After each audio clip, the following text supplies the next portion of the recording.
First time fruit cake বানালাম। Hello everyone, first time আমি fruit cake বানালাম, তাও আবার নতুন চ্যানেলের জন্য। তো এটা আমার নতুন চ্যানেল শেফ শম্পা। তো এই চ্যানেলে আমার বিভিন্ন ধরনের রান্নার রেসিপিগুলো যেগুলো আমি করে থাকি সেগুলি তোমাদের সঙ্গে শেয়ার করব।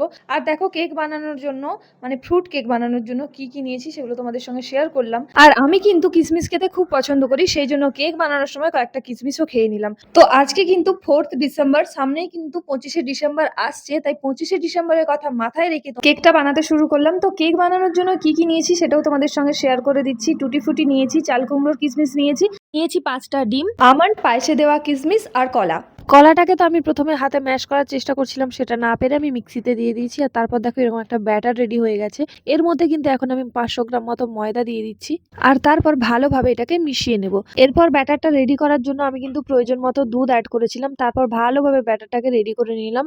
আর দেখো এরপর আস্তে আস্তে একটা একটা করে সমস্ত কিশমিশগুলো আমি এর মধ্যে দিয়ে দিচ্ছি। তোমরা চাইলে আরো বেশ কয়েকটা জিনিস কিন্তু এতে অ্যাড করতে পারো। আর তারপর দেখো আমি কিন্তু এই যে ট্রেটা, এই ট্রেটার মধ্যে একটা পেপার কেটে ভালোভাবে বসিয়ে নিয়েছি, তারপর ওপর থেকে একটুখানি তেল দিয়ে ভালোভাবে মাখিয়ে নিলাম। এরপর কিন্তু ব্যাটারটা এর মধ্যে দিয়ে দিলাম, আর এখন কিন্তু এটা কেক তৈরি করার জন্য একেবারে রেডি। কিছু কিশমিশ আমি আগে থেকে সরিয়ে রেখেছিলাম ডেকোরেশনের জন্য, সেগুলো উপরে ছড়িয়ে দিলাম এইভাবে।